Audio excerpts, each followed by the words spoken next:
Assalamualaikum warahmatullahi wabarakatuh. Selamat pagi, salam sejahtera bagi kita semua. Jadi hari ini kita melanjutkan materi perkuliahan menggambar teknik di chapter 5, yaitu section view. Section view bisa disebut juga potongan ya. Di sini di halaman potongan atau irisan. Di halaman 77 kalau yang bukunya Takeshi. Yang bawa boleh dibuka ya sambil menyimak yang di sini. Yang tidak bawa boleh buat coret-coretan di bukunya masing-masing, buat catatan pribadi yang tidak ada di video silakan dicatat begitu. Nah, referensi dalam saya menyampaikan materi tentang section view salah satunya di Takeshi 1 di bab 8 begitu. Kemudian slide saya. Yang kedua, ini manual of Engineering Drawing ya, karyanya Colin Simon, itu di bab 8 e-book yang sudah ada di si Pejar ya, section and sectional views.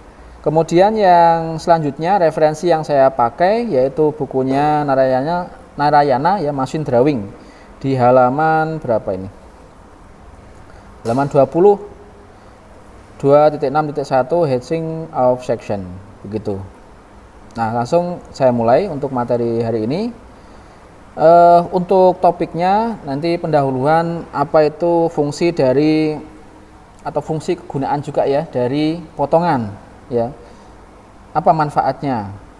Kemudian terminologi, kemudian nanti penerapan-penerapannya yang digunakan di mechanical engineering drawing itu seperti apa, kemudian jenis-jenis dari potongan dan pemberian dimensi pada potongan gitu. Nah, komunikasi gambar di mechanical engineering drawing ini seperti saudara lihat. Jadi ada objek. Misalnya saya punya objek ini. Ini nut screw. Nut screw nanti dia memegang nutnya, kemudian di sini nanti di tabelnya. Kalau di milling ada yang ulir ya, yang bisa digerakkan maju, mundur, ini yang ngikut di mejanya. Mejanya kan nanti ada guide-nya, ada linear guide biasanya ya, kanan kiri, kemudian ini ada meja. Kemudian kalau diputar searah jarum-jarum ke sana menjauh, diputar berlawanan arah jarum-jarum kan mundur lagi untuk menggeser-geser meja. Nah, ini nut screw-nya. Nah, kemudian ini objek. Objek ini harus digambar orthographic projection. Orthographic projection adalah pandangan majemuk ya. Kemarin ada ya. Ada pandangan majemuk, sehingga ini kan kalau gambar 3D objeknya saja oke lah mungkin bisa ya. Tetapi kan kita tidak bisa di dalam 3D objek saja untuk mewakili pemberian toleransi begitu ya, misalnya di toleransi suayannya, kemudian kekasaran permukaan seperti apa, itu susah penempatannya, sehingga butuh pandangan yang multi view ya, multi view drawing pakai orthographic projection. Misalnya ini tidak hanya butuh satu pandangan, kalau satu pandangan saja misalnya pandangan utamanya gini ya, betul, cari yang memungkinkan dia itu sedikit sekali terdapat garis nyata terhalang atau hidden line-nya. Kalau seperti ini lubangnya terhalang kan, itu tidak bagus. Dilihat dari sini bagus juga, cuma dia tidak pada posisi naturalnya ya. Ini bagus juga, tidak pada posisi naturalnya. Dilihat dari atas misalnya gini ya, malah terhalang semuanya. Yang ini terhalang, lubang terhalang ya, terhalang, ininya juga terhalang gitu. Tempatkan pada posisi natural. Oke, naturalnya gini. Kemudian yang paling sedikit terhalang, oh yang ada lubang saya taruh depan. Melihatnya dari sini. Kan gitu. Itu pandangan utama, pandangan depan. Itu yang kita tentukan dulu untuk orthographic projection. Kemudian butuh apa? Pasti butuh proyeksi. Karena apa? Di bawah ada lubangnya nih. Kan gitu ya. Kita harus bisa menunjukkan lubangnya ini. Nah, ada dua kemungkinan yang bisa kita gunakan atau cara yang bisa kita gunakan untuk merepresentasikan orthographic projection dari objek ini. Ataukah nanti butuh potongan sehingga lubang ini terekspos, ataukah kita hanya cukup memberikan leader line atau garis penunjuk untuk menunjukkan kedalaman dari lubang ini. Bisa juga kan? Ada dua. Kalau section pakai section berarti nanti lubang kedalaman lubang kelihatan sehingga kita bisa beri dimensi. Kalau tidak dipotong, tidak pakai section, dalamnya kan kita nggak bisa berikan dimensi ya karena tertutup toh. Garisnya nyata terhalang toh, nggak bisa toh. Nah, maka perlu nanti dikasih local node pada pemberian dimensi menggunakan leader line kan gitu. Ada dua cara kan kalau ini, tergantung nanti desainernya seperti apa maunya gitu. Semoga sudah bisa menggambar ini. Saya yakin bisa karena sudah belajar materi proyeksi dan pemberian dimensi kan gitu ya. Oke. Kemudian tadi saya punya objek ini, ada poros. Tadi betul ada yang sudah jawab, oh ini nggak perlu proyeksi. Ya, ini nggak perlu proyeksi, nggak apa-apa. Walaupun ini ada lubang, gimana cara mensiasatinya supaya jelas? Nah di sini nih, ya. Supaya jelas itu bagaimana? Misalnya tidak jelas, supaya jelas, misalnya cukup diberi dimensi biasa aja, tanpa dipotong gitu ya. Kalau jelas, oke, ini tidak ada lubang misalnya, ini tertutup, maka cukup jelas karena tidak ada objek yang terhalang di dalamnya. Tetapi kalau ada objek, maksudnya ada profil, ada shape tertentu di dalamnya, kemudian harus ada dimensinya. Nah ini butuh, ini ya, berarti nggak jelas ya, butuh potongan, butuh section convention, ya, ada 3 ini tambahannya. Intinya harus ada potongannya lah seperti itu, ya supaya nanti dalamnya bisa kelihatan. Berdasarkan video yang sudah saudara amati, itu kan juga ada banyak sekali ya jenis-jenis section. Itu kurang lebih sama saja. Cuma yang menjadi beda adalah standar yang digunakan. Untuk yang di sini itu menggunakan ISO, seingat saya ya di slide ini. Kemudian yang di video yang tadi dilihat itu menggunakan ASME. Kenapa? Lihat itu untuk anak panah untuk pemotongnya. Kan tidak menunjukkan anak panah gitu ya, tapi langsung dia gini kan panahnya ya. Jadi gini kan gitu. Itu ciri khas untuk standar yang SME. Kalau ISO gini ya, tebal di ujung-ujungnya, garisnya apa? Panjang, spasi, pendek, spasi, panjang toh. Tebal di ujung-ujungnya, kemudian ada panah yang ke arah garisnya. Nah ini yang ISO. Nanti gimana ini setelah ini ya? Oke, ini ya, jadi memperjelas pandangan. Ini untuk mengurangi atau mengeliminasi garis nyata terhalangnya. Ya ini sudah jelas. Ini ya, mengurangi atau mengeliminasi dari garis nyata terhalangnya atau hidden line seperti ini tadi. Untuk mengurangi itu, kemudian jadi potongan yang ada di dalam, misalnya kalau itu assembly begitu ya, kelihatan ya, kelihatan. Kemudian yang kedua adalah memfasilitasi pemberian dimensi gitu. Nah ini contohnya, ini menggunakan full section jenisnya, contoh di sini. Kenapa kok full? Karena dipotong penuh. Ini objeknya seperti ini, dipotong penuh. Kalau tidak saya potong, oke lah saya lihat dari sana. Dari sisi sana kan betul ya, lubangnya yang ini tidak terhalang. Betul. Oke. Lubangnya ini tidak terhalang loh, kalau saya lihat dari sana. Ini saya balik ini. Saya lihatnya dari sana. Front view-nya dari sini. Betul, tidak terhalang. Cuma kan ada ketinggian ini. Kita tidak bisa berikan ketinggian ini. Betul enggak? Kalau dia dari atas bagaimana? Tidak kelihatan kan ketinggiannya. Karena dia ada di dalam ini. Ini ada ketinggian. Ini ada T di sini.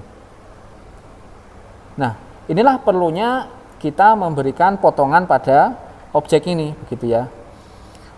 Pandangan utamanya, ini pandangan utamanya dari mana ini? Ini harusnya pandangan utama dari atas ya kalau seperti ini. Atau dari sini sih boleh saja, tidak masalah. Cuma kalau saya ini sepertinya dia itu dari atas sini. Ini berarti harusnya dari sini dia. Mungkin Ini kalau dari saya gini aja ya, ikuti saya. Pandangan utamanya dari atas. Ini kita lihat sebagai ini pandangan utama. Kemudian proyeksi dari pandangan utama ini adalah langsung potongannya, boleh. Jadi dipotong, kemudian langsung diproyeksikan. Nah, anak panahnya kemana? Ini anak panahnya ke sana. Saya rubah warnanya jadi merah. Jadi ada anak panahnya ini. Nah, ada anak panahnya ke sana. Yang di belakang anak panah ini dibuang dan menjadi arsiran ini. Ini dibuang. Yang dilihat adalah yang mengarah anak panah ini berarti menunjukkan arah pandangannya. Arah pandangannya ke sana. Ini saya buang sehingga yang nampak adalah setengah dari objek itu, kemudian ininya juga kelihatan, yang ini ya. Ini kelihatan. Yang di tengah ada lubang, kemudian ada ketinggian, ini juga kelihatan gitu. Ini sudah betul. Misalnya tidak perlu proyeksi lagi, cukup 2, ya udah 2 cukup, begitu ya. Kemudian yang selanjutnya, penunjukan seperti ini itu boleh, cuma yang kita pakai, ingat, kalau ada penunjukan yang sempit seperti ini disambung tengahnya. Kalau kita ya, ini saya berikan contoh yang seperti ini karena ada yang menggunakan seperti itu, begitu ya. Yang kita gini, ya, yang kita ini tetap menembus ini boleh. Nah, nabrak objeknya enggak apa-apa, boleh, ya, ini boleh. Ada pertanyaan sampai sini? Ada? Ya. Kemudian ini apa? Kalau kita ini yang nyambung ya, kita pakai yang nyambung. Yang seperti ini boleh, boleh. Tapi kita pakai yang nyambung, gitu. Begitu ya kira-kira. Sedikit awalan untuk potongan. Kemudian lanjut, terminology and common practice. Nah, di sini ada namanya cutting plane. Ada cutting plane line, kemudian ada section line. Jadi cutting plane ini adalah sebuah bidang imajinari untuk memotong objek itu. Kemudian untuk memunculkan fitur-fitur atau shape yang ada di dalam ya, fitur-fitur internalnya. Saya yakin dengan melihat video yang sudah saya sampaikan sebelumnya juga sedikit banyak ada gambaran begitu ya. Ini kan hanya gambar-gambar aja ya, kalau di video kan sudah sangat jelas. Nah, cutting plane line is an edge view of the cutting plane. Jadi cutting plane line-nya itu adalah sudut kita melihat begitu. Kalau misalnya ini di offset seperti ini ya. Kalau tadi yang lurus-lurus saja ya gampang gitu. Tapi kalau yang di offset ini bagaimana? Ini tidak apa-apa. Misalnya ada 2 fitur, yang mana fitur ini atau spesifikasi dari objek ini tidak segaris gitu ya, tidak segaris kanan. Misalnya di sini ada lubang yang berbentuk persegi begitu ya, ternyata dia ada di sini, tidak segaris. Maka plane kita, bidang potong kita, cutting plane-nya itu bisa di offset, dibelokkan ke sana boleh, kemudian ke sana, begini. Kemudian setelah itu kita hilangkan separuh dari objeknya ini gitu. Kita hilangkan kemudian kita proyeksikan di sini. Ini kan seolah-olah kalau kita misalnya ini tidak ini tidak ada, kita membuat objek ini pasti bingung. Apakah dia itu benar-benar sejajar atau tidak? Cuma kalau pandangannya ini ada 2, ini pandangan 1, ada pandangan 2, kita tidak bingung kan? Kita tahu ini pandangan yang ini itu adalah potongan dari garis potong ini, ya. Ini namanya garis potongnya. Kalau ISO tebal di ujung-ujungnya, kemudian ada panahnya, panah arah melihatnya begitu ya. Nah begini. Kemudian karena ini offset, ini tidak muncul garisnya ini ya. Ini tidak ada garisnya. Tidak ada garis yang muncul. pada hasil potongan. Nah, ini tidak ada kan? Ini betul. Kalau ada, tambah salah. Jadi ini tuh tidak dimunculkan di dalam hasil potongannya. Jadi hanya gini saja. Ingat, kalau dia berbentuk lingkaran pasti ada garis sumbunya. Dan garis sumbu tidak boleh pas dengan garis objek, harus lebih. Ini betul. Begitu ya. Ini persegi, ya sudah persegi. Ada pertanyaan? Ini cukup jelas ya. Oke, saya lanjutkan. Nah, inilah yang saya maksud, standar yang digunakan itu beda-beda, begitu ya. Yang paling umum ini ada ANSI standar.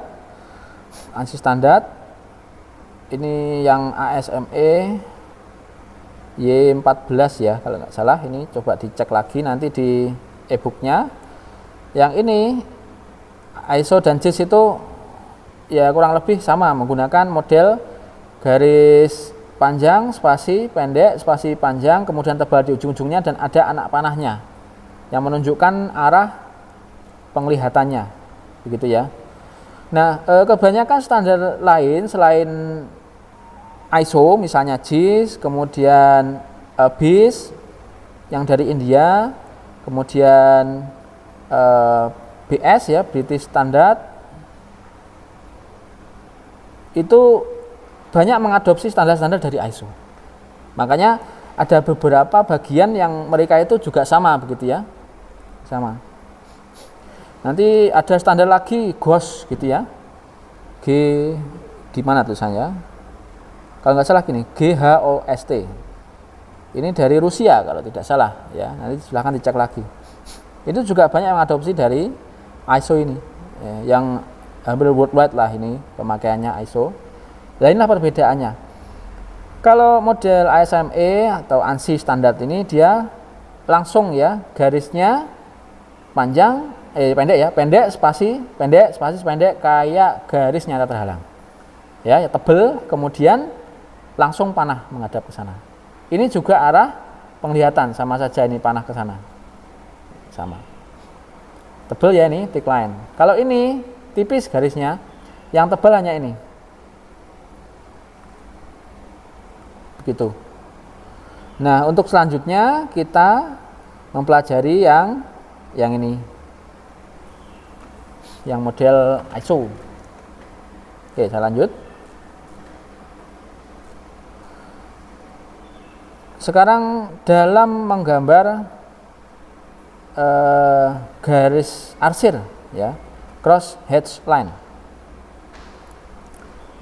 Tidak perlu saya naipin kayaknya. Nah, section line or cross hatch line are used to indicate the surface that are cut by the cutting plane. Jadi di sini ada section line, kemudian garis arsirnya itu menggunakan 4H. Karena kemarin sudah kita sepakati bersama bahwa garis tipis itu hanya menggunakan 2H, sehingga yang dipakai adalah apa kalau arsir? Untuk tipis apa? Ya, kita pakai 2H aja. 2H cukup. Nanti kalau ada arsiran pakai 2H ya. Pakai 2H.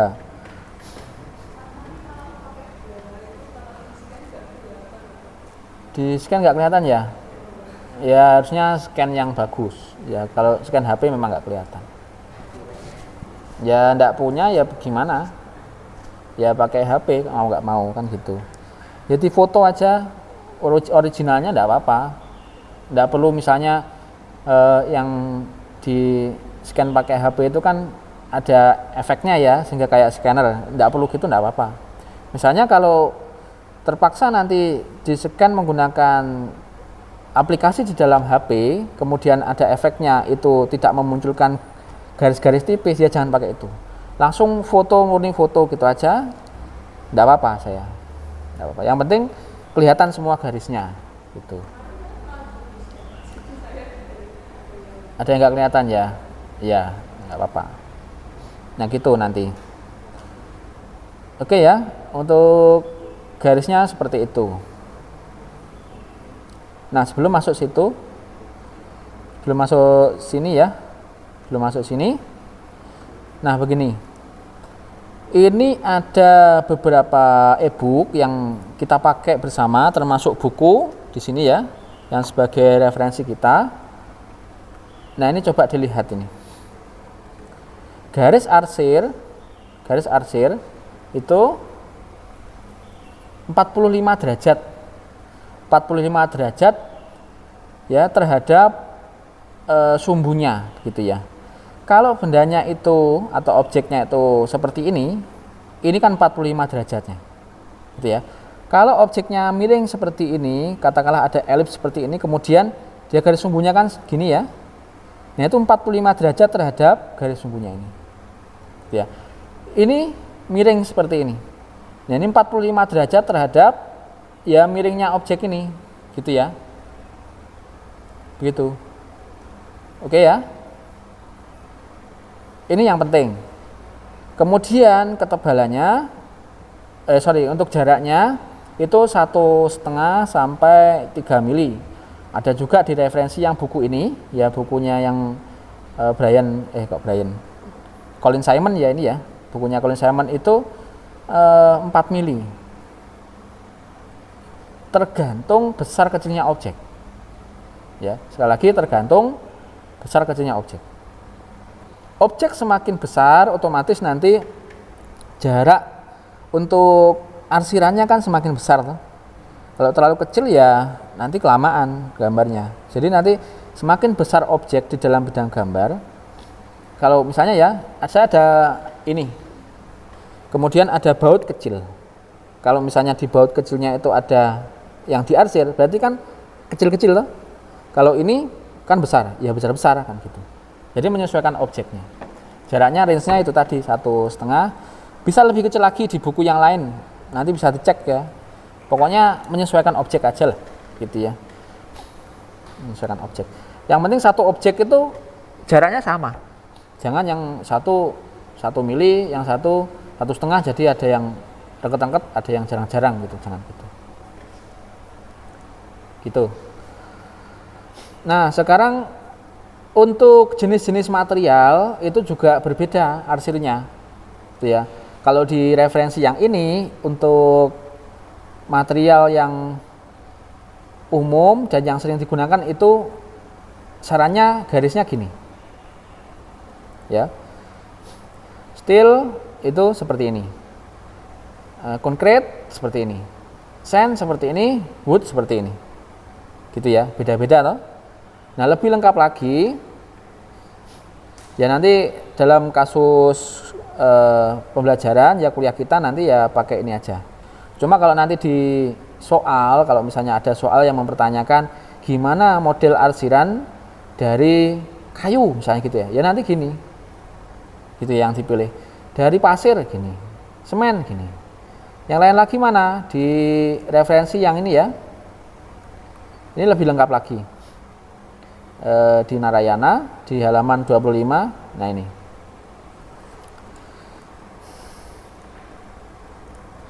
Jadi kalau beda material nanti jenis arsirnya juga beda begitu.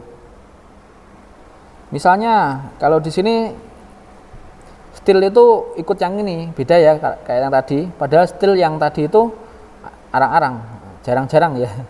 Arang-arang itu ngerti enggak ngerti ya. Gini gitu ya, gini dan seterusnya. Padahal kalau di sini sama kayak cast iron, copper, and tembaga paduan, aluminium dan paduan dan seterusnya. Ini seperti ini. Nah, kemudian lead, zinc, tin, white metal itu pakai gini ya.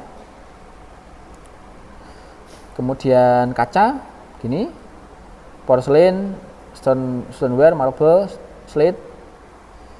Sudah tahu ya pasti kalau zaman sekarang itu bahasa Inggris kayak gini tuh gampang kan ya. Kemudian asbestos, fiber, felt, synthetic resin product, paper, cork ya dan seterusnya ya, rubber, leather, wax menggunakan ini. Ya, air, oli dan seterusnya menggunakan ini, kayu ini.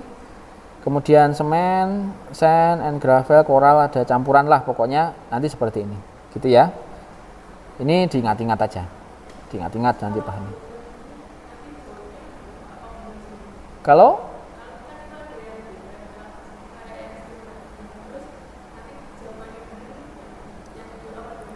ikut ini aja, yang ini. Yang rana ini aja. Yang still nanti gini aja. Ya, gini aja. Oke, gitu ya. Nanti bisa dibaca lagi lah. Ini. Baca lagi. Nah, tadi yang saya sampaikan di awal adalah bagaimana menyederhanakan ulir, kan gitu ya. Bagaimana menyederhanakan ulir. Ini kan juga perlu disederhanakan. Ini masih ada kaitannya dengan aturan-aturan dalam menggambar begitu ya. Kalau di e-book ini kan masuknya di potongan gitu, di section. Tidak apa-apa, ini saya sampaikan juga di bagian section ini. Nah, dari awal knurling, kartel, ya tahu? Tahu nggak? Yang SMK tahu. Yang tahu nggak kartel? Kartel? Nggak tahu. Kartel. Coba browsing. Knurling gitu. Tulisannya kayak gini ya, knurling. Knurling biar lebih besar ini tampilannya. Knurling. Nah, subjeknya seperti ini, untuk penyederhanaannya seperti ini. Untuk diamond knurling nanti seperti ini. Ada ya? Knurling in mechanical gitu misalnya kata kuncinya. Nanti muncul. Jadi misalnya untuk pegangan-pegangan yang butuh keset gitu ya, biar nggak licin kan di knurling. Ada? Tahu ya? Kemudian ada persegi, ada square, pada poros. Jadi ini ujungnya, ini bentuknya persegi. Gimana? Ini di garis silang gini. Ya, persegi. Ini menunjukkan persegi dia. Di garis silang. Dia ujungnya persegi. Begitu ya. Kalau tidak ada silangnya gini, tidak ada silangnya berarti misalnya kalau tidak ada silangnya apa? Silindris ya. Silindris ya.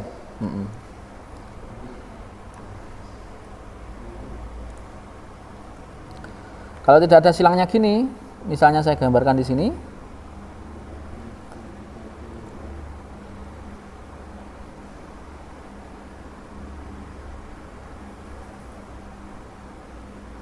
Berarti dia ya silindris. Ini sama ya, gini sama. Sama.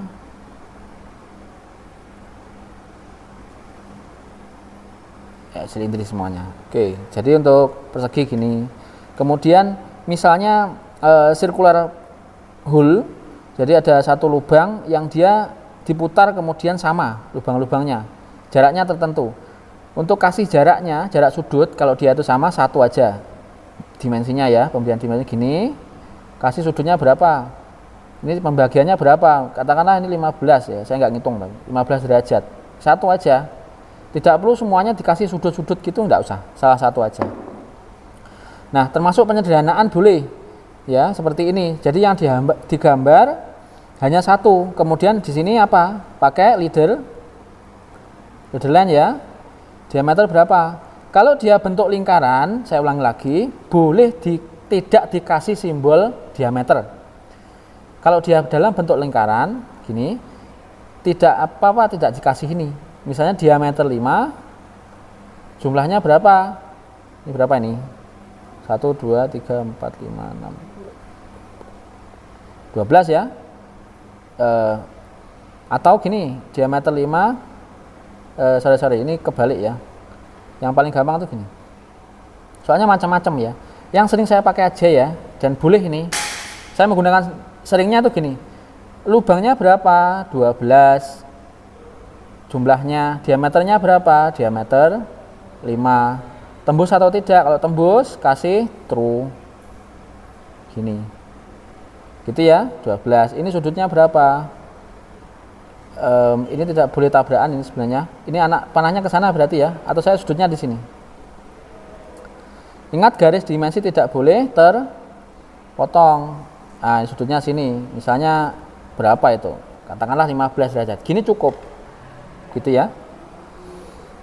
Untuk bearing itu, bearing tahu ya, bearing? Bearing nggak tahu? Ya cari yang nggak tahu. Nanti silang aja gini. Ya. Ini misalnya ada bearing, ini bearing, ini juga bearing ya. Maka dia disederhanakan dengan hanya kotak persegi terus silang. Kemudian ulir, ini ulir nih. Ulir ya. Yang misalnya ulir yang ini saya gambar.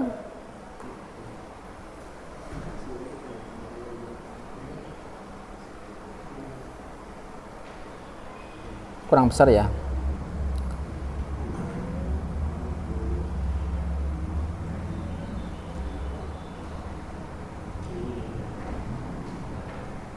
Sorry, ini saya besarkan ya biar kelihatan.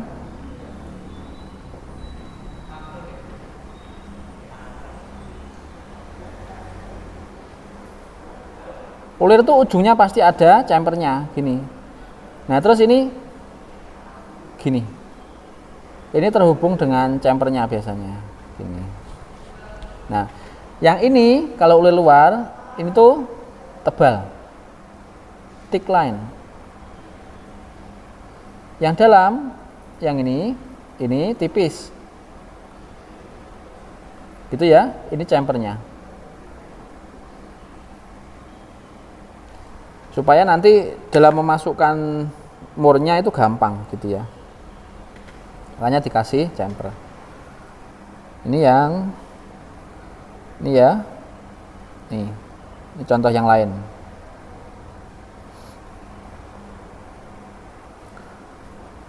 Kalau ini berarti ujungnya bukan chamfer ya. Ini ujungnya melengkung. Ujungnya melengkung. Oke?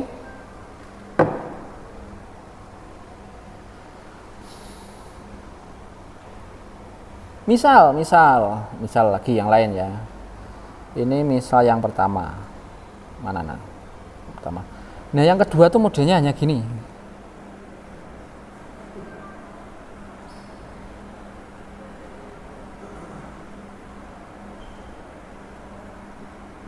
Gini.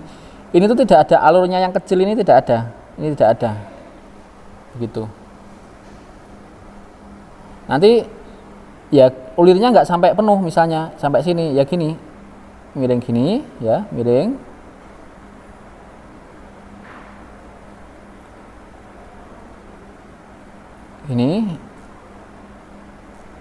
Gini, agak lurus ya.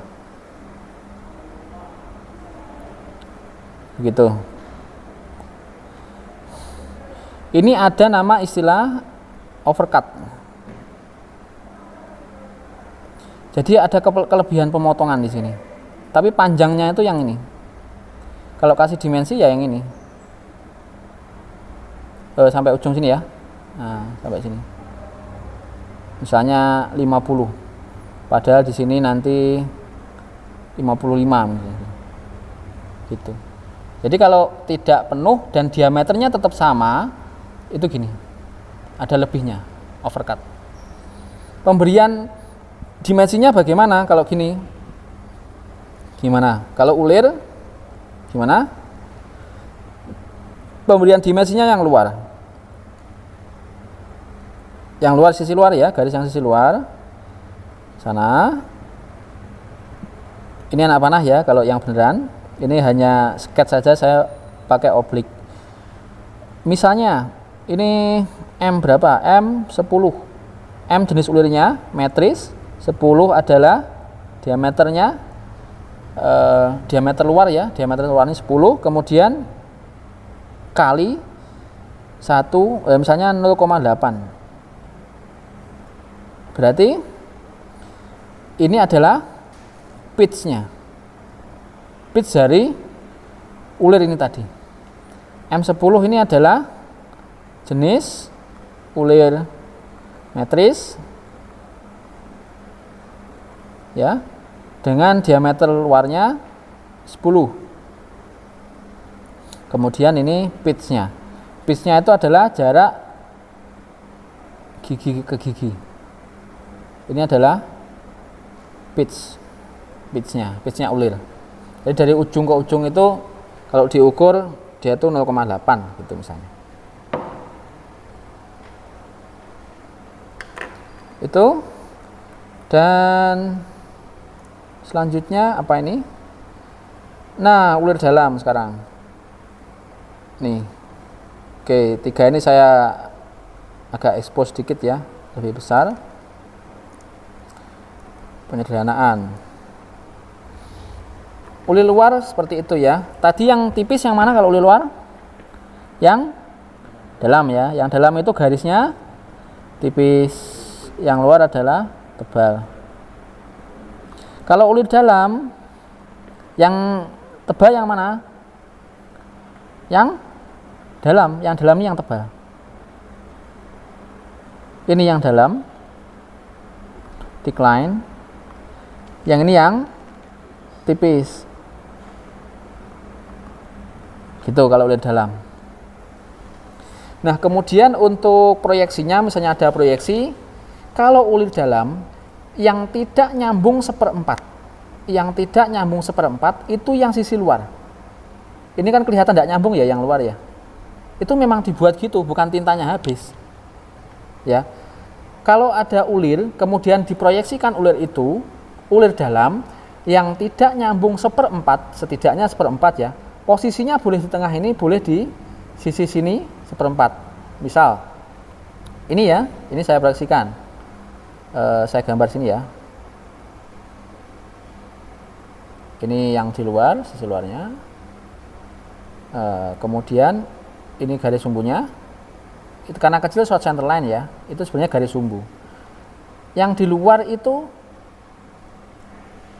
terbuka seperempat. Ya setidaknya seperempat. Mau lebih dikit gini nggak apa-apa. Kemudian yang dalam adalah penuh gini. Ya, ingat yang dalam tebal, yang luar tipis. Gini menggambar proyeksi dari ulir dalam. Kalau yang ulir luar yang tidak nyambung seperempat itu yang sisi dalamnya. Ya. Ini kadang-kadang di beberapa buku itu berbeda posisinya. Ya. Kalau ulir luar di sisi sini, ulir dalam misalnya yang di sisi sini atau sisi sini. Ya, dibedakan. Yang dalam, aduh kok nggak bunder ya, kurang besar ya, saya besarkan ya. Yang luar ini full, yang dalam terbuka seperempat gini, gitu ya. Ini yang ini. Itu bedanya. Jadi kan sebenarnya untuk memudahkan dalam kita menghafal itu yang di dalam itu kan imaginary ya. Jadi kalau saya lihat beneran gini kan garis objek itu sebenarnya yang luar. Makanya kenapa yang luar itu tebal. Yang dalam karena ulir itu kan miring-miring gini ta. Semakin lama kan gini ya. Itu kan tidak begitu jelas kelihatan sebenarnya. Makanya dibuat garisnya tipis. Gitu aja untuk menghafalkan. Kalau ulirnya di dalam berarti kan yang kayak imaginary itu yang bagian sana, yang paling diameter eksternalnya, diameter yang paling besar, diameter paling besar. Nanti yang kecil kan jelas begitu. Itu aja untuk ingat-ingat. Sehingga yang tidak jelas itu tidak digambar full, terbuka, setidaknya seperempat, seperti ini. Oke, jelas ya, kira-kira. Nah, di sini ini internal. Sekarang screw thread assembly. Ini assembly. Jadi ada ulir, sudah ada ulir, kemudian dimasuki lagi baut. Jadi saya punya lubang. Di sini kan ada ulirnya pasti karena berpasangan ya. Ini ada ulirnya. Dengan pitch yang sama, M yang sama, ya. Itu pasti bisa masuk toh. Kalau tidak sama pasti tidak masuk. Diameternya sama, tapi pitch-nya tidak sama pasti tidak masuk. Semuanya spesifikasinya harus sama. Ya, misalnya ini 10, kemudian 0,8 ini juga sama, masuk. Oke. Sekarang gambarkan assembly dari baut ini. Kan gitu. Cara gambarkannya yaitu sebelahnya itu. bautnya yang ujung ini lengkung. Ya, ininya lengkung. Makanya di sini juga digambarkan lengkung. Kan gitu. Nah, dalam membuat ulir dalam, ingat-ingat ini, jadi kita membuat ulir dalam itu kan menggunakan mesin. Katakanlah dibor dulu menggunakan mesin bor. Menggunakan mesin bor. Saya gambarkan dulu ya. Kurang besar mungkin ya.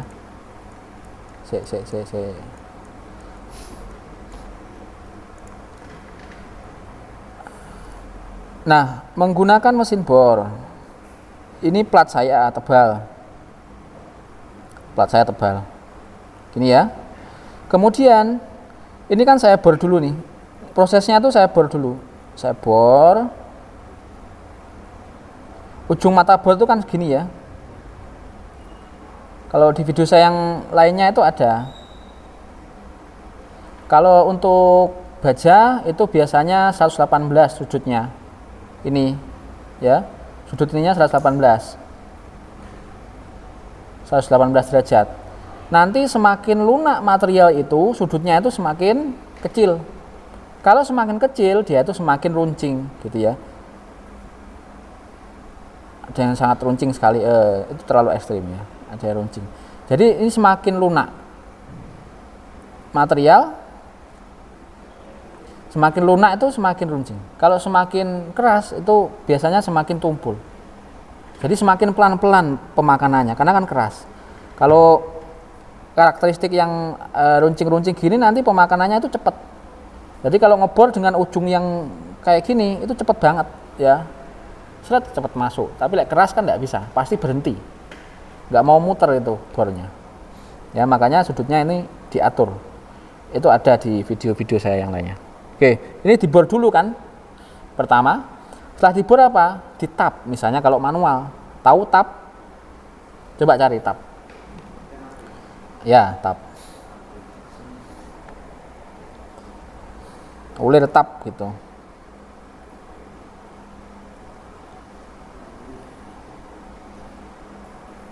Mengetap.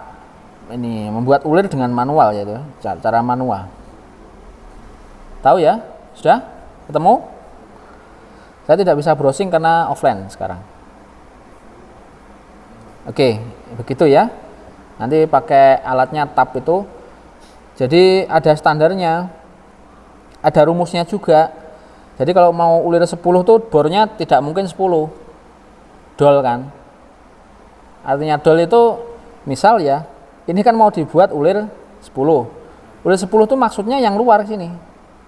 Ya, yang luar ini 10. Berarti ngebornya kan tidak ada 10. Nah, tergantung pitch-nya berapa. Umumnya kalau di lapangan cepet-cepetan gitu ya, dikurangi pitch-nya. Cuma ada rumusnya. Nanti tidak di kali ini ya, pertemuan selanjutnya rumusnya ada. Rumus menghitung pemilihan mata bor. Nanti ada. Di Narayana juga ada nanti kalau mau cek sendiri. Nah, sebenarnya kalau M10 itu ya ini yang luar ini adalah M10-nya. Gini. Inilah yang Inilah yang M10. Ini. Penunjukannya yang luar ya nanti. Gini. Ini M10 kali let's say 0,8 kayak tadi. Ini ada standarnya juga. Mungkin saya ini salah, enggak ada 0,8 gitu ya. Gini simbolnya ya kayak ini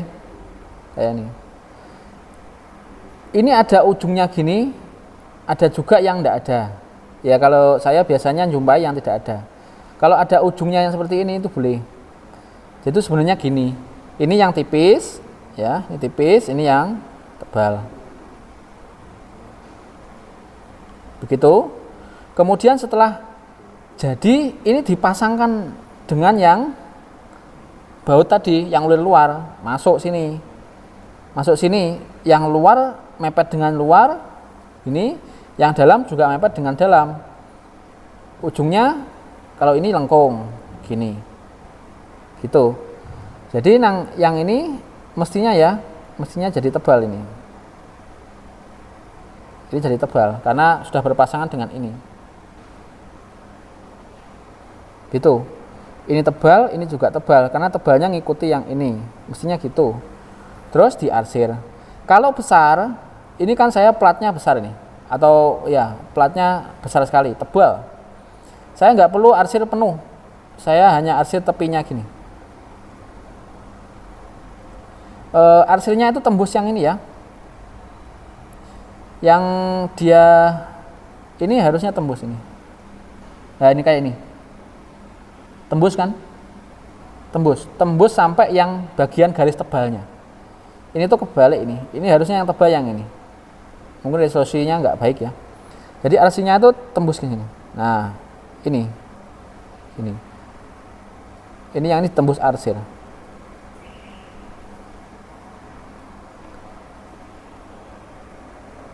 Yang saya arsir hanya tepinya saja. Kalau besar gini boleh. Ingat jaraknya sama ya. Kalau ini kan saya nggak pakai penggaris. Gini aja. Jadi tengah ini nggak usah diarsir, nggak apa-apa. Kalau besar. Kalau kecil penuh. Ya itu aturan-aturan arsiran lah. Oke, sampai di sini. Oke ya. Termasuk di sini nanti penyederhanaan lain bisa dilihat. Ya bisa dilihat. Kemudian misalnya poros silinder, poros itu kalau mau motong modelnya jenis gini, potong silinder untuk poros. Ya, kalau di software motong poros kemarin kan tidak cukup itu yang dipotong satu aja, tidak usah banyak. Oke, saya kasih contoh. Itu nanti kita bahas ya, bahas lebih detail. Memotong poros itu macam-macam. Ada yang boleh seperti ini. Ini ya, gini. Itu gini.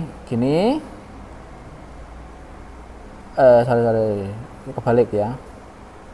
Gini. Gambarnya gini. Ini diarsir. Ini ada aturannya nih. Saya enggak hafal tapi. Nah, gini toh. Nah, yang satunya berpasangan.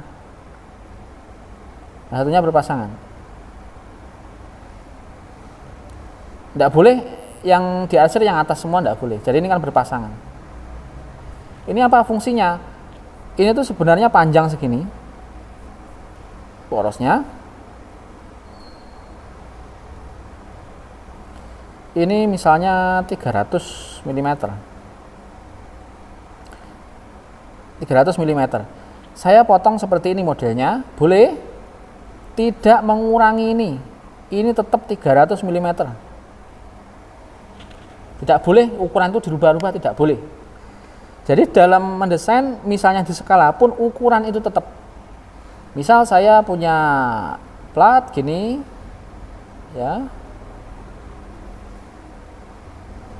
Gini ya, ini punya ketinggian tertentu misalnya 10, ininya 100, mau saya perbesar 2 kalinya gitu ya. Ini lebarnya misalnya 50, saya perbesar 2 kalinya. Ini misalnya lebih besar ya di dalam bidang gambar. Nah, lebih besar kan. Yang namanya dimensi itu ini tidak boleh dirubah, ini tetap 100. Tetapi ketika orang mengukur di dalam bidang gambar, ini mau saya ukur beneran pakai penggaris, itu benar-benar 200 juga. Karena di skala 2:1 diperbesar gitu. Cuma dimensi tidak boleh dirubah. Ya kalau dirubah enggak jadi dong ya. Ini misalnya jadi 200 karena di skala, oh salah. Ya nanti dia buatnya itu ya panjangnya jadi 200 padahal yang komponen beneran itu cuma 100 kan gitu. Ya intinya itu. Soalnya kenapa saya ingatkan gini, yang kakak tingkat saudara itu gitu, ada yang gitu. Ya, di skala ininya juga dirubah. Wah, salah kaprah. Saya buat itu pasti salah toh. Ini plat ini saya buat, ya salah semua. Panjangnya jadi 200, lebarnya jadi 100, tingginya jadi 20, salah. Saya hanya melihat nilai yang di situ, dimensi yang di situ, tidak melihat skalanya. Skala untuk nanti misalnya dimensinya ini hilang, nggak kelihatan, ya, karena saking lamanya nggak punya filenya, waduh ini berapa ini ya gitu ya. Nah karena ada skalanya masih kelihat 2:1, saya ukur beneran, saya ukur 200, karena 2:1 saya bagi 2, 100 pasti panjangnya kan gitu. Itu. Nah, oke ya, untuk pegas dan seterusnya ini bisa dipelajari, termasuk penyederhanaan roda gigi itu seperti ini bisa dipelajari lagi karena waktu kita terbatas, tidak mungkin saya detailkan satu persatu. Saya lanjutkan yang ini. Nah, ini beberapa kesalahan yang terjadi ya, arsirannya terlalu kecil-kecil, capek kelamaan. Gimana cara arsinya? Ayo. Pakai sepasang penggaris segitiga ya. Yang 45 derajat. Coba mana? Ada yang bawa? Saya ada cuma di ruangan saya. Nah, jaraknya tidak sama juga salah, terlalu besar juga salah, tidak lurus juga salah. Yang benar proporsional terhadap dimensinya dan sudutnya 45 derajat. Nah, caranya coba ya. Ini berapa? 45 ya, ini 90. Yang ini 30, ini 60, ini 90. Nah, 45 inilah yang kita manfaatkan. Caranya gimana? Ini ada penggaris nih, ada jaraknya ya. Ini presisinya kan per mili, 1 mili. Ujungnya kita tempatkan di sini. Ujungnya. Atau menyesuaikan aja ya, misalnya nanti pas di sini, nggak apa-apa. Dipaskan garis hitamnya ujungnya. Dipaskan garis hitamnya. Digeser 1 mili. Jadi kita nggak perlu titik-titik di bidang gambar. Ini geser aja 1 mili, 1 mili. Nanti dia geser garisnya juga 1 mili ini. Tempatkan di bawah, pegang ya. Ini ditahan, dipegang. Geser aja ini 1 mili, seret 1 mili. Geser 1 mili terus ya. Ini arsirannya pasti 1 mili dan pasti lurus. Nggak perlu ditanda-tanda titik-titik, itu pasti saya salahkan nanti kalau ada kelihatan tanda titik-titik dan kelamaan itu. Gini aja. Geser 1 mili, 1 mili. Nah, ini manfaatnya 45 derajat tuh gini. Ya, garis, geser, garis gitu ya. Geser lagi, garis gitu. Jadi itu ya untuk buat garis arsir, dan ingat garisnya tipis. Garisnya tipis. Jaraknya ini kalau yang di slide 1,5 sampai 3 mm dan 45 derajat. Ingat itu. Contoh yang salah, yang ini betul, yang salah itu bagaimana? Nah, ini lurus ke sana, ini ke sana, gitu ya, ini ke sini. Nah, termasuk ya, ini saya yakin paham lah. Nah, termasuk ini, yang saya ingatkan lagi, kadang-kadang juga sering saya jumpai dalam pemberian dimensi. Misal saya punya komponen plat seperti ini, kemudian ada lubang di sini. Satu lah besar di sini. Ini saya ada garis sumbunya ya. Pemberian dimensi itu ada yang gini. Boleh enggak kira-kira? Enggak boleh kan? Enggak boleh. Bingung. Ada lagi yang gini. Ada lubang nih di platnya. Ada lubang di tengah-tengah. Ini garis sumbu anggap pas tengah itu ya. Nah, ada juga yang gini. Persis vertikal gini, misalnya diameter 10, ini diameter 10, salah atau betul ini? Ini salah semua, ini tidak direkomendasikan ini yang satu horizontal, yang satu vertikal, ingat aturannya ya setidaknya 45 derajat lah, antara 30 sampai 60 sudutnya itu.